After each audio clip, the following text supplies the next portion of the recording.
Starts with a Vols preview show as the 2-0 Vols take a trip down to Athens, Georgia to face the third-ranked team in the country, the Georgia Bulldogs. Jonathan Crompton, Austin Stanley here on the Vols preview show. We're going to do this every Thursday leading up to the Vols game of the week. All of our Vols preview shows and our Vols halftime and post-game show brought to you by BioPure Music City, changing the standard of clean, and Ashbusters Chimney Service, your chimney experts, both in Nashville and in Knoxville, ashbusters.net. So Jonathan Crompton, former Vol quarterback, here on the show with us. You were a part of a big-time upset your senior year when Tennessee beat Georgia, a pretty solid, talented Georgia team in Knoxville. Take us through that game and how that upset came to happen with Lane Kiffin and you guys on the offense. Put up a ton of points in that game. Yeah, it was actually funny. The whole week of practice, we didn't plan for how they played defensively. Come out in the first drive and they started playing cover two, which at that point they weren't going into the year. They weren't, historically cover two dominant. Mm-hmm. And they played the first drive. They started playing a lot of it, and they were playing. We knew how they were going to play their corners. So the good thing about what Coach Kiffin did is he is such a good in-game adjuster that after that first drive, he's like, hey, we're going to start calling a lot of cover two beaters, run game and pass game. So what you like to do versus cover two is a lot of play action, because you want to suck the Mike linebacker and the Will backer up in the box, hit them in the intermediate stuff across the middle. And that's what Luke Stalker made a killing that day as our tight end. And then at that point, what you can do is you set up what Alabama did last week to A&M, is a couple double moves, getting the safeties to jump down because you're throwing a lot of dig routes now. So that's obviously what we did. So it was more, we had a couple shot plays planned, but a lot of it was just in-game adjustments from the first couple drives that Lane did such a good job of kind of going off script. And that was the big deal for our offense to be able to say, hey, guys, get in the huddle. We didn't practice this stuff this week. We've done it a few weeks in the past. You always sprinkle some stuff in, but these weren't our game plan dominant plays, but we got to bring these back. And everybody was like, cool, let's do this, because we were in a good rhythm at that point from the previous weeks. Yeah, well, and that you talk about the play action pass game, Montario Hardesty had a great year that year.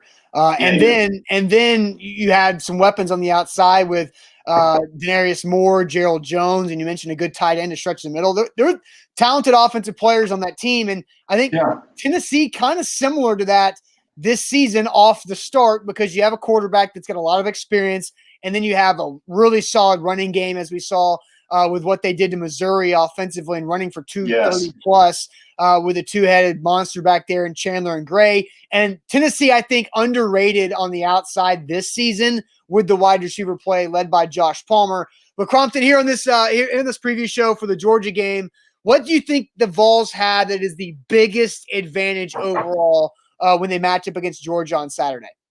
I think anybody in the country, but more or less the SEC, will all agree we have the best O-line.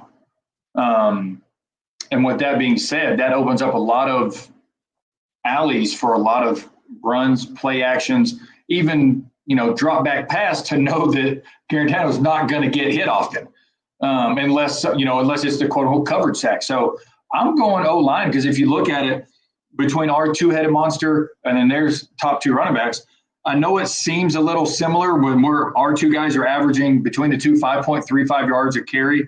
Theirs is 5.14. Mm-hmm. But you're looking at Cook, he's their number two guy. He's only got 12 carries on the year for 67 yards. Right. Well, we got Chandler and Gray that are both 145 plus on yardage in two games. So we're starting to creep up there in average yards a game where we really want to be. So that's going to be my biggest advantage, is because if you go and you look at quarterback similarities, there's 2 yards difference in total passing yards in the two. And I know people can go, oh, well, Bennett didn't play the first quarter, blah, blah, blah. But they're not going to be a pass-heavy team unless they're behind, because that's historically not what they are. We've obviously got more rushing yards. As far as receiving, they have us on the receiving yards with Jackson versus Palmer. It's about 53 yards different. But I'm still going back to our O-line is better than their O-line, and everybody knows it, hands down. So that's the reason why I'm saying it's the biggest advantage, is because now we give Garantano a little more time to make some of those plays that he's going to have to make this week. He's going to have to.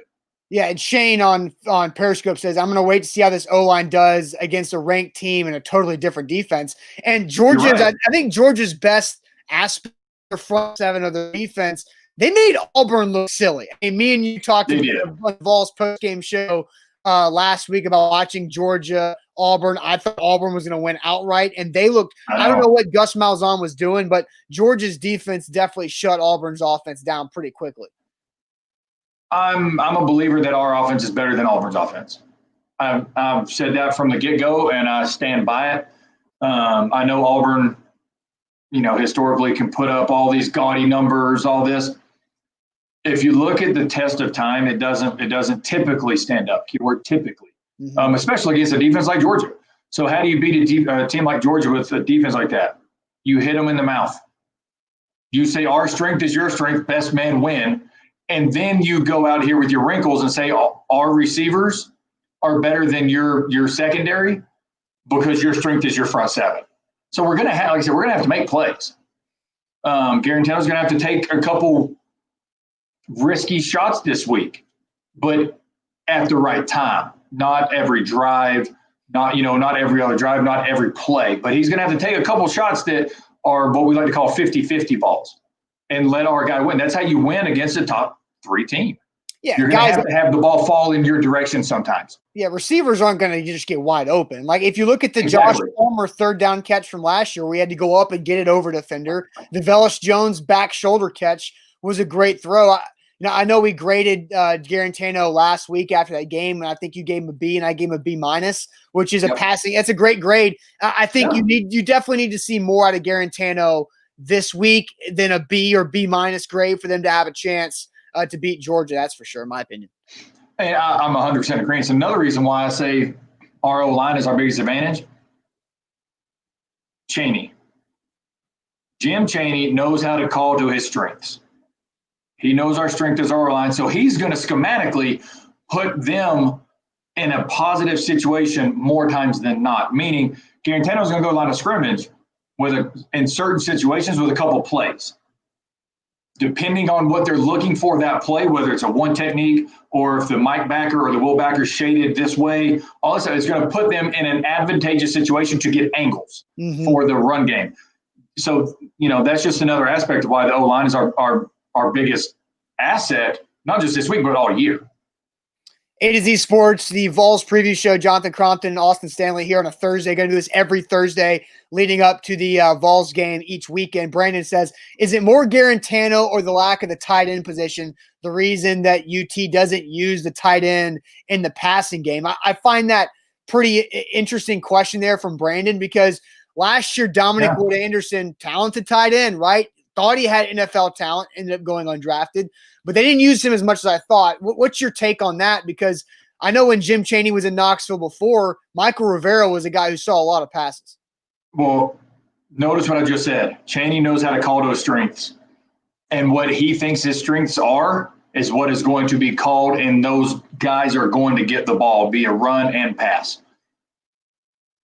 Obviously, there's something there in that sense because you're seeing a lot of run plays and a lot of one-on-one situations with bigger receivers versus smaller DBs. Now, that's not a slide on the tight ends. That's just meaning that the matchups are a little better week in to week out with, you got Johnson, Palmer, Jones Jr. with their size versus some DBs rather than tight ends on athletic linebackers. So that has a lot to do with it as well. But there's obviously something there. I mean, that's like I said, he's a genius at calling to what he thinks his offensive strengths are. Shane saying the Vols won't run for 100 yards against that defense. You got to throw it. You got to make big plays in the passing game to beat Georgia. I've got another advantage that I think Tennessee has over Georgia. Also a question that I want to ask Crompton that you guys have asked in the comment section about the potential weather. But first, let me tell you about BioPure Music City. Changing the standard of clean is BioPure Music City. They have electrostatic spray with their services, meaning that they can just spray your entire house. And all it takes is a few minutes to get in, get out. It's quick. It's easy. It leaves zero residue. You can spray your electronics. It's safe for your dog. It's EPA regulated to kill coronavirus and the flu. So take advantage of this. to have them come out to your house or to your office, your business place, 615-635-0555 or biopureservice.com is where to go here on the Vols Preview Show with Jonathan Crompton and Austin Stanley here with A to Z Sports. The quick question I want to ask about this is Scotty brings this up.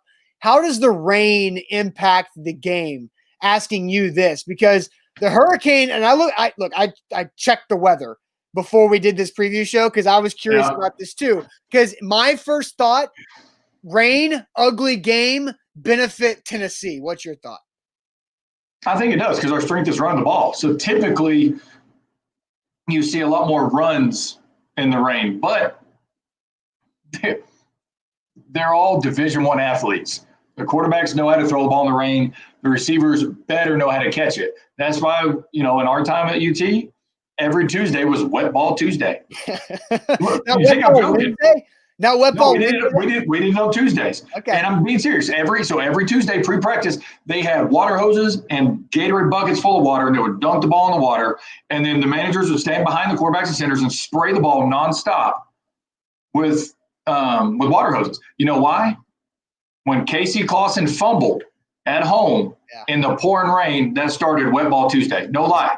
I swear to you. And it wasn't, and it was a learning tool. So I don't think it's obviously going to play a factor. Yeah. I doubt we're going to see a lot of flea flickers or reverses because the less the ball has to transfer, the better. For sure. So meaning straight up handoff and then typical non-double move routes because the more these guys have to cut, the slippery the field's going to be. But that's also I think it can play a role, but I don't think it's going to be a deciding factor. On the double routes thing, and that's interesting you brought that up because I've always thought like when there is a slipperier or muddy field conditioning, like the advantage also goes to the offense because they know where they're going. And as long as you keep your feet underneath your hips, you can control that. Where the defense is in full reaction mode, where I feel like you can catch a dude slipping and falling down on a double move if you have a guy like a Palmer who's a really good route runner who can make sure he can make that double move look believable and get a guy to bite on it. Yes. I'm trying to think how to say it to you. Yeah. Because you're right, but it's the fact if you've got it's an art. Running routes it's a beautiful art, and you got to have a PhD in route running to be amazing at it, truly. But it also depends on the surface you're playing on. If you're playing on a sloppy natural grass, you're not going to be calling a lot of double moves. Right. If you're playing on field turf, obviously you have a better chance because it's a solid surface. So everything comes into play. But you're right. The offense always has the advantage because you know where you're going. Quarterback knows where his guys are going, all that stuff.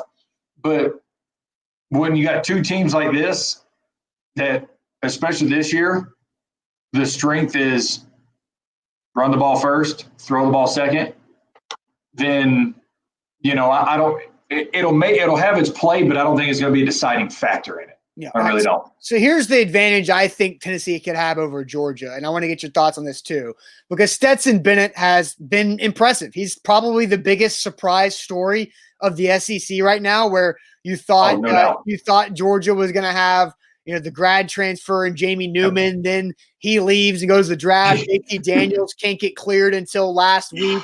The DeJuan Mathis was just awful in that first game against Arkansas. That was Stetson Bennett the fourth, who sounds like a lax bro, and kind of looks like it too. Because he's small.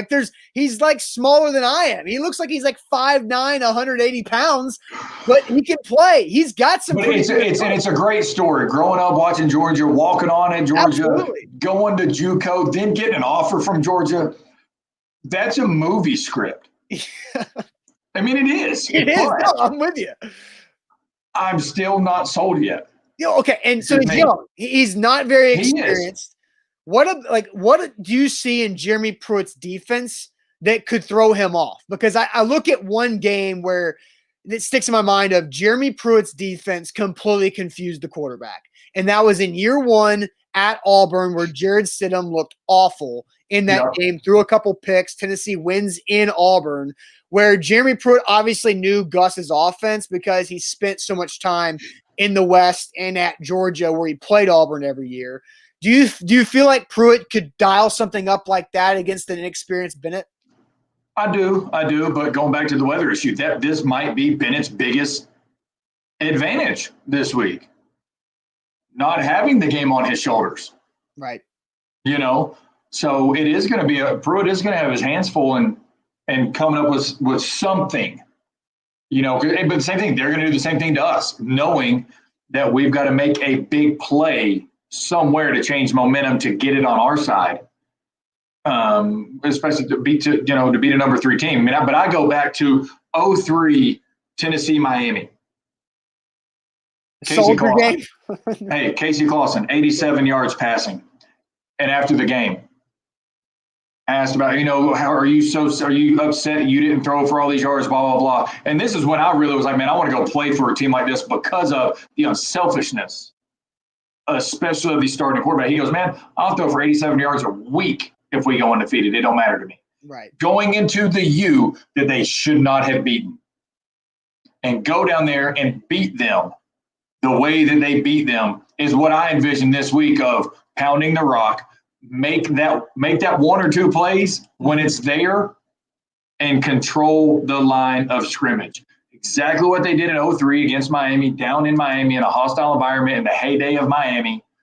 That's what I envision. Yeah, Shane staying strong that UT won't win with 87 yards passing on Saturday against Georgia. You're probably right. They're going to have to put up but here's the thing. Whoever thought they were going to do it in Miami? That's true. It all comes down. If they're not on the field, they can't beat you. That is true. Because here's the thing. If we have 87 yards passing and we rush for 300-plus yards, that means we won the time of possession, which means we probably win the ballgame. I think the only way Tennessee could win with under 100 yards passing is if they run for 250-plus. You're right. Yeah. What happens if we only throw for 87? The odds are we ran for 250-plus. Yeah. Yeah. I'm not saying it's 100%, but I'm just saying the odds. Yeah. It's better odds for sure, especially with this offensive line that's been able to control the line of scrimmage. Like I said, nobody thought 2003 that was going to ever happen that way. They didn't. So why not this year? Why not? How about this? Let's do this. We do this every Thursday on our Vols Preview show at Jonathan Crompton. We ask you guys, who is one Vols player you think could catch fire on Saturday? Who is one Vols player you think can catch fire on Saturday against Georgia? I've got mine. Crompton's got his. We want your answers as well. But first, let me tell you about Ashbusters Chimney Service, ashbusters.net. They have a location in Nashville and a location in Knoxville as well. Sweeping, inspections, masonry. I actually just saw an Ashbusters sign in the front yard of my neighborhood walking my dogs yesterday. So Ashbusters, they can help you out. Seriously, they're great. They are really good. And if you want to have that fireplace rolling this fall and in this winter, make sure you get the best experts to come. Make sure they check it out, inspect it. If you need new masonry work, they're really talented at that as well. Ashbusters.net and ashbustersknoxville.com is where to go. Crompton, who is your one Vol you think can catch fire this Saturday against Georgia? Let's call it is. We've been talking about going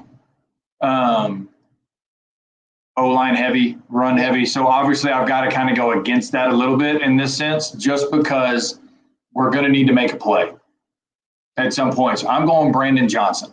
Ooh.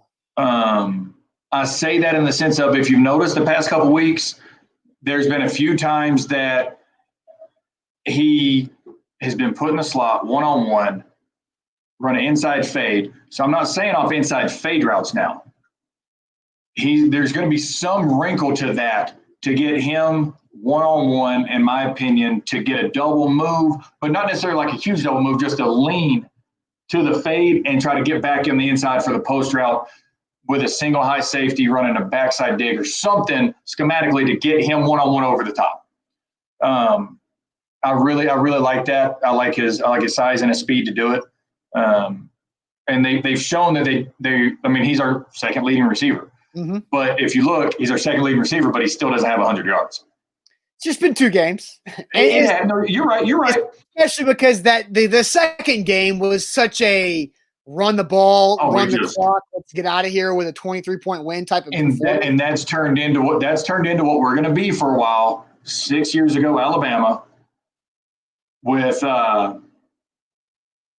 what's his name? I lost it. Philip Sims, John Parker.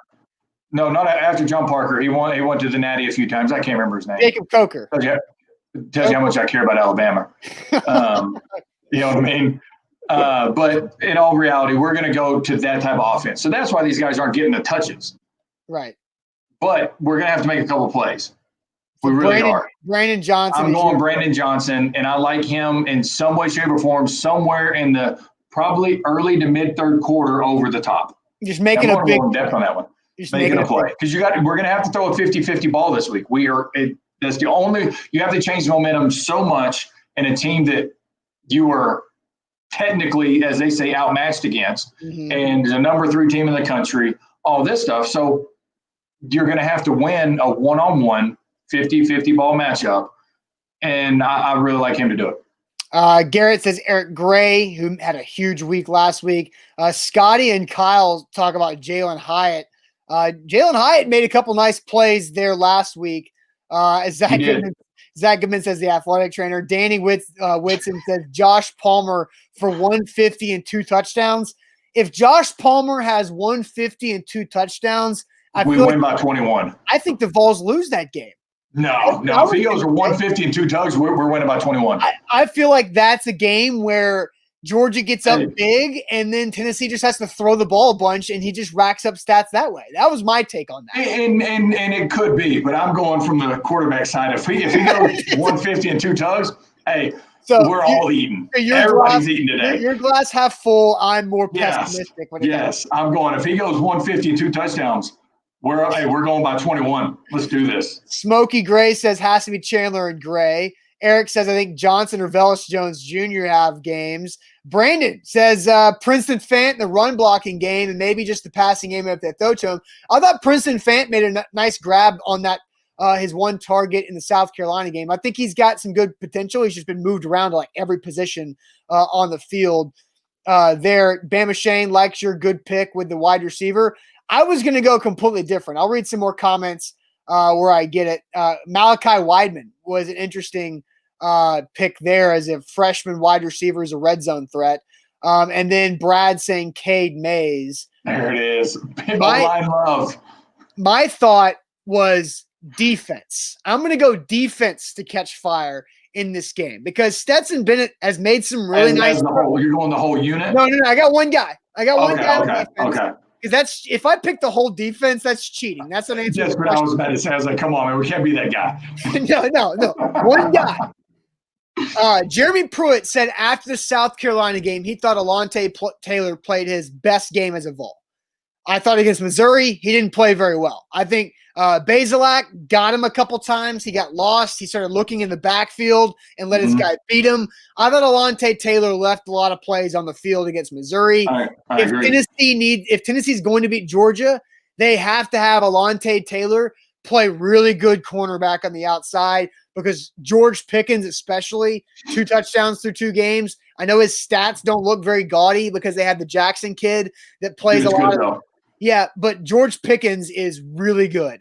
And Alontae Taylor, the reason why I pick Alontae Taylor instead of like a Bryce Thompson player, because Alontae Taylor is more physical and has more length. And George Pickens is 6'3", 200 plus. I think Alontae Taylor really needs to play well for Tennessee to win because he's also been good. When Alontae Taylor's good, he's good in run defense and in coverage. And I thought last week he kind of had a few mental lapses. So he's my guy, Alontae Taylor. I like it. Going defensive side of the ball. Look at you. Look, defense can catch fire too. I'm just waiting on the week that one of us picks special teams. Yeah, right. Yeah. But in all seriousness, they need this kicker. They need Finaglia to not miss any more field. No, for real though, kickers. You have one job. Let's do it. I don't know what it is about the Tennessee Titans and the Tennessee Vols just having some struggles with kicking early in their seasons. Okay. Let's get to prediction time. I was looking up the most current line in this game. I've seen it be around 13. I've seen it be 14. Last time I saw it was 14. 14. So how do you feel about this game? Where are you going with this prediction? Should I go outright or spread? I see 12.5 right now I'll still say we cover either way. Meaning, I've predicted us to win the whole time, so I've got to go. We at least cover. Yeah. But I'm still going to say that we win. I really do. I think it's going to be a close one. I don't know what I would say as far as a score.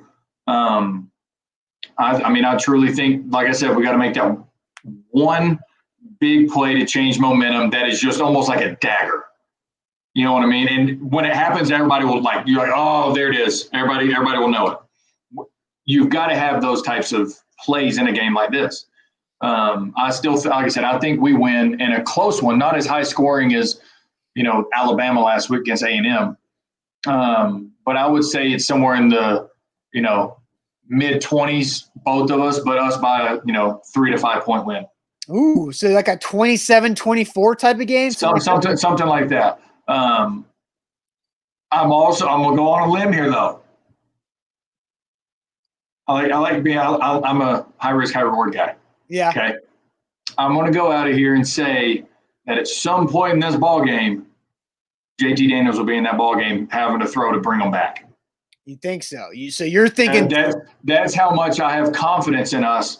Not to blow them out, but to say that just like they did in week 1, they brought Bennett in because they were like, man, we should be winning this ball game. It's Arkansas.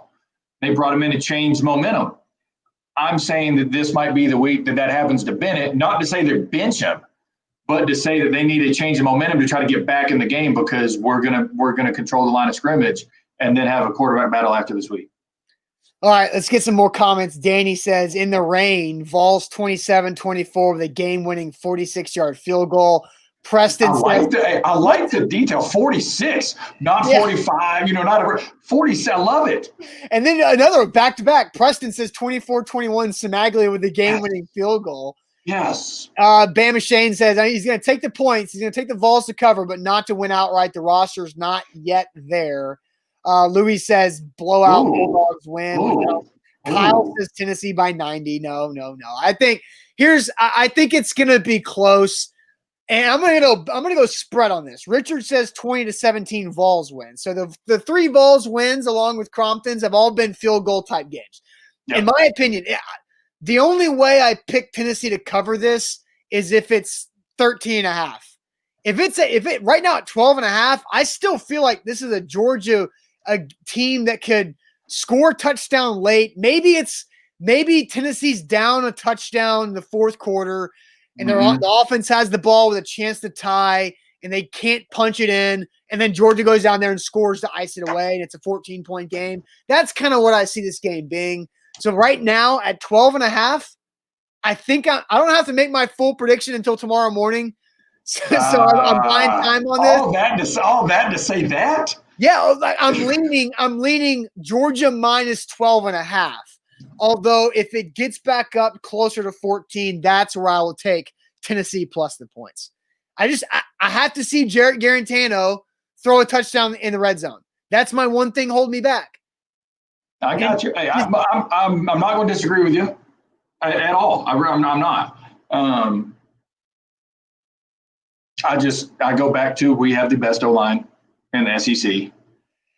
We've got the best 2 running backs in the SEC is a tandem. Yeah, combo. Right. I get you.